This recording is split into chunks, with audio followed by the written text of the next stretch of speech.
The celebration of Thanksgiving is behind us, although we may still have some post-Thanksgiving dieting to do.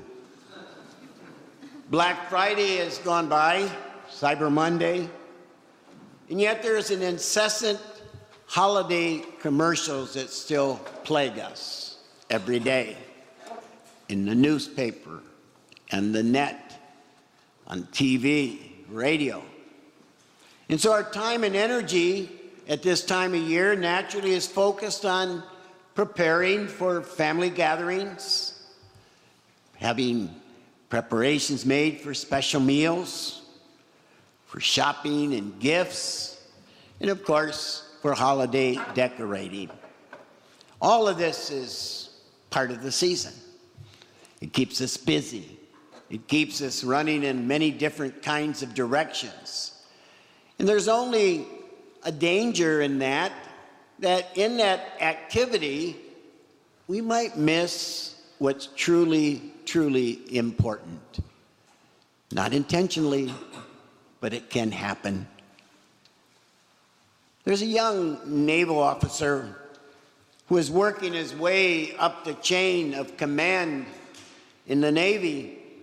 And one day he was particularly pleased when the captain announced that the next morning this young officer would be in charge of launching the boat from the port. This was a big responsibility. And the young officer, wanting to go up in rank, took this job very seriously and wanted to do very well. So the next morning, he gave a number of rapid commands along the ship, and the decks were buzzing with activity. Sailors are running in all different directions. And soon, after all of this, the boat was making its way out of port. The officer was pleased with himself, pleased with his crew, and was quite sure that he had set a record for the most rapid departure from port. He was therefore not surprised when a seaman came up to him with a note of congratulations from the captain. He was, however, perplexed that the captain's note was not written, it was a radio message. It read, "Congratulations on your rapid departure from port. But in your speed, you forgot one important rule. Make sure the captain is on board before you get underway."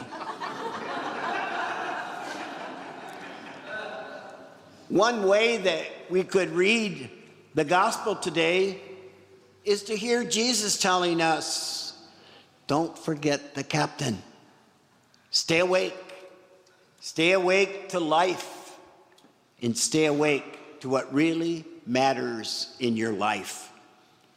All this holiday activity and preparation can and might get in the way of our seeing what is really true value to us, what's really important. The ultimate goal of these weeks before Christmas should be to recognize the spiritual and personal dimensions of all that we do, to make sure we don't get caught up and leave the captain behind. We must make every attempt during this season to avoid leaving this captain behind. For example, what is the value of spending hours of preparation to call family and friends together if the activity of that preparation prevents us from appreciating the people that we seek to gather? What advantage is it to find perfect gifts for every person if the activity of finding that gift makes us irritable, grouchy, impatient, unhappy with the people we love? Not to mention our wallet.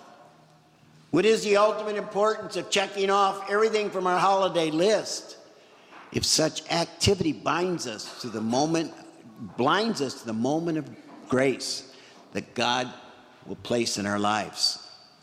How can we be truly present to others in this season if we are constantly checking mobile devices and texting?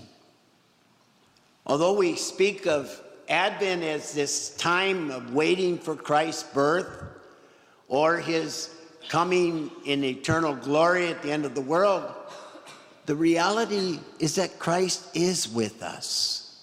He's with you. He's with your families. He's with the Word of God. He's with the Eucharist at the altar. And during this time, Christ continues to want for us to know his presence, his tenderness, his gift of reconciliation, his joy. But the success of the holiday will depend on our ability to recognize these moments and to take them in and to see the presence of Christ. How can we do this? Because I'm not condemning in any way all of that activity. It's part of the holiday season. And it's a wonderful thing in many, many ways. But we can get lost. We can leave the captain behind. And I found a beautiful little creation story that's told by the Cherokee Indians that might help us to focus on how we might do this. The story says that on the day after creation, when God had completed all of his creation, he called together the plants of creation, and he told them, stay awake for 7 days in celebration of the earth. Stay awake 7 days and celebrate the birth of the earth. With each passing day, more and more of the plants grew tired, and they fell asleep. On the seventh day, there were only 2 plants were still awake, the pine tree and the holly bush. So God blessed them, and he said to them, because you stayed awake, you will remain green forever. In the heart of winter, you will remain centennials of life. So to this day, the Cherokee Indians say that winter comes. When winter comes, all the other plants lose their leaves and fall asleep. But the pine and holly bush stay awake. Maybe in the coming weeks of Advent, when we notice a pine tree or a holly bush standing green against the barren trees in the soon-to-fall snow, maybe that tree and bush will remind us to stay awake to the things that really matter. After all, the coming weeks are not about our task, but really it's about relationship, about the people in our lives. The upcoming weeks are not about what we will do, but really what will Christ do for us. Christ will indeed bless us with moments of grace. Those moments are what we must not miss. It is for those moments that we must stay awake. It should come as no surprise to us that the success of this season of Advent, as in every season, is that the presence of Christ is with us. Therefore, as this Advent season begins and we enter into it, be sure that Christ is on board before we get underway.